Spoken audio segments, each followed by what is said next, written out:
shifted over total weight is equal to change of CG over distance weight shifted. So, weight shifted indicates W, and total weight is big W equals change of CG over distance. So, ang kailangan natin hanapin is ang weight shifted. Kung ilan yung kailangan natin ilipat. Dahil ang gagawin natin is na natin maglipat. So, based on TCDS,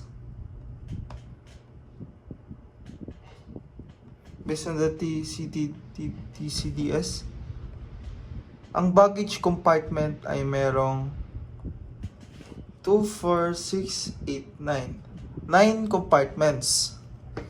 So, pipiliin natin ilipat yung baggage from C to J. So, compartment C to compartment J. Yan yung gagawin natin. Ang ay kailangan natin alamin kung gaano karaming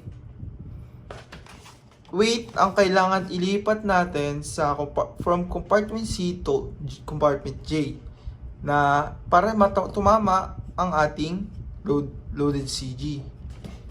So, W cross, para mahanap natin, cross times this is equals times CG. So, over this, close. So, ang formula natin is W is equal to total weight times change of CG over distance weight shifted. So, yun ang ating formula na gagamitin.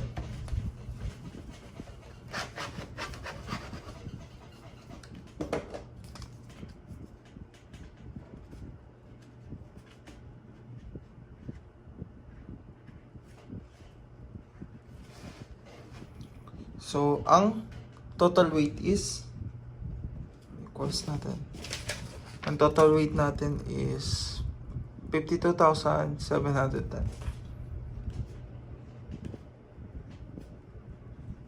So, para mahanap natin ang CG is pipili tayo ng gusto natin na ano, para pumasok siya.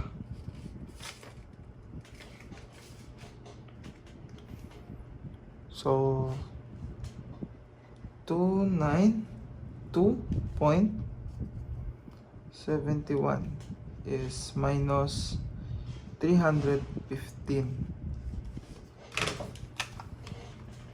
292.71 minus 315. Tapos is 22.29.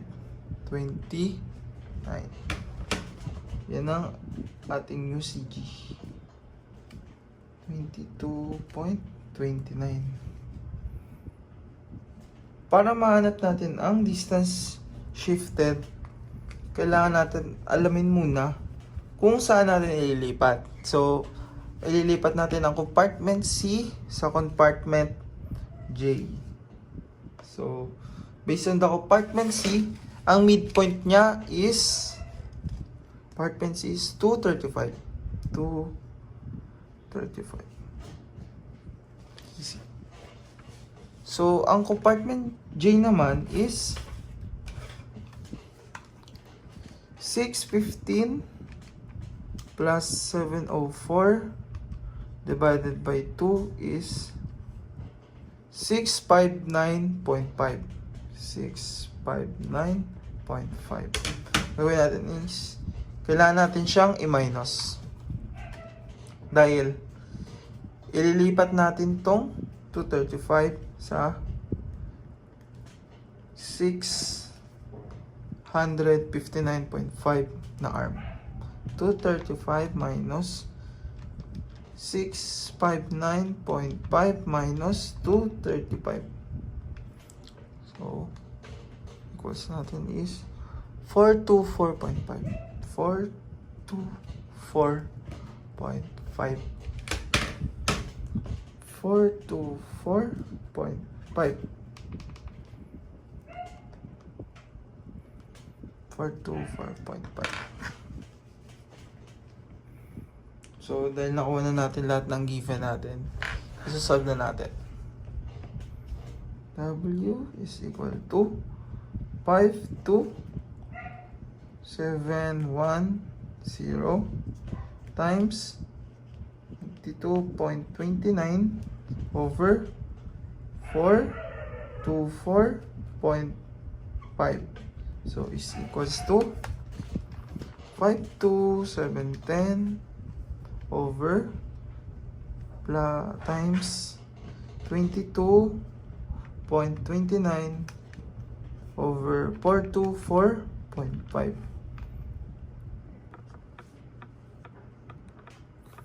So, ang ano natin is 7.74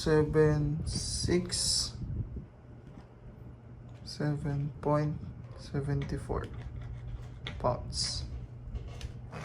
Ayan yung ililipat natin sa compartment J.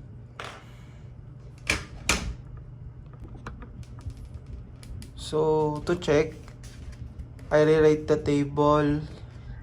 So, lalagyan natin ang compartment J.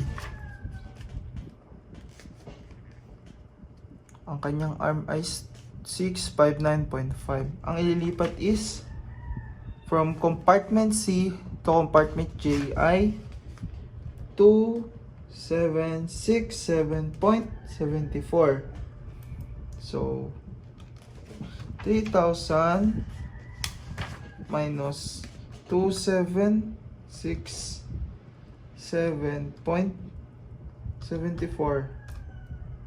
So, ang naiwan sa compartment C is 232.26.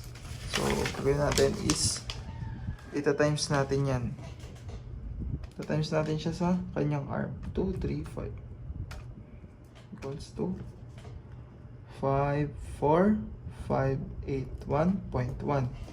So, ang J na malapit, ang moment ng compartment J, 2767.74 times 659.5. 1825324.53. So, add natin lahat ng moments. Plus 196500 plus 1396 1396500 plus 54581.1 plus 113850 plus 448800 plus 816 0 plus 547200 plus 32400 plus 9403920 is equals to 1660357.63. So, yung naiwan din dito is 52710. Dahil wala naman na bago dyan, is-define natin 52710. So, ang kinalabasan is 314.99 or 315. Yes. So, kung check natin ang 315 ay within the CG range. Kasi ang CG range is 313.4 to 324.4. Yan ang CG range. So, ang 315 is nasa gitna. So, within the range. So, i-check naman natin yung percentage mark. Kung tama din yung nakuha natin, ko-compare natin.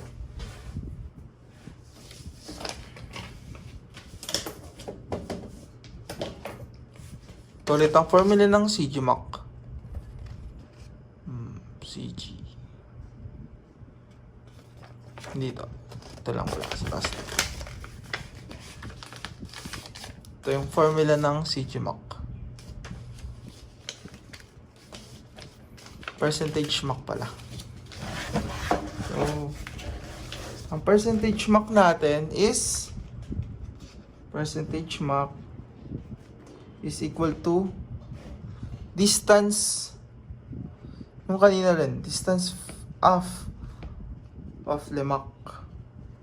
Or pwede siyang gawing CG minus Lemac. Ganyan yun. Over Mach times 100. So, alam nyo na yung formula na gagamitin natin. Ilagay na natin. Isa-substitute natin yung new CG natin. New CG. 315. 315 minus yung Lemac natin na nasa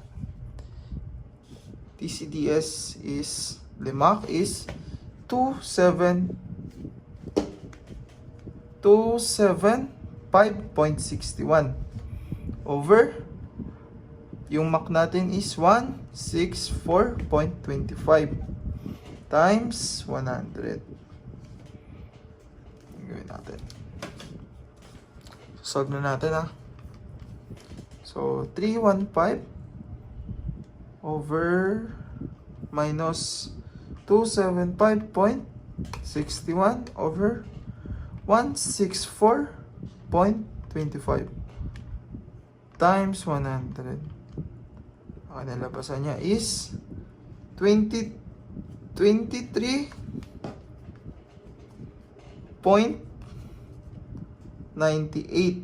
or pwede ring maging 24%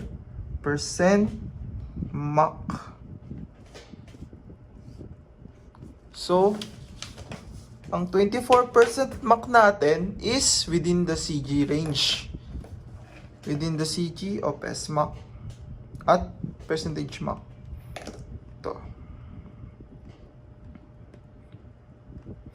So, based on the TCDS, ang within the CG range is 23% Mach to 29.7% Mach.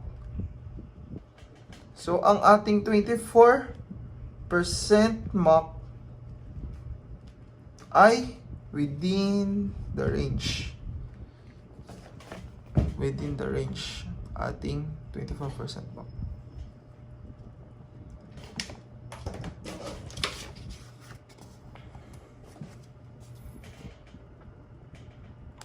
So, thank you guys sa pakikinig. Yun lang. Credits to the National Aviation Academy of the Philippines, NAAP, for the materials that I use in this tutorial. Goodbye.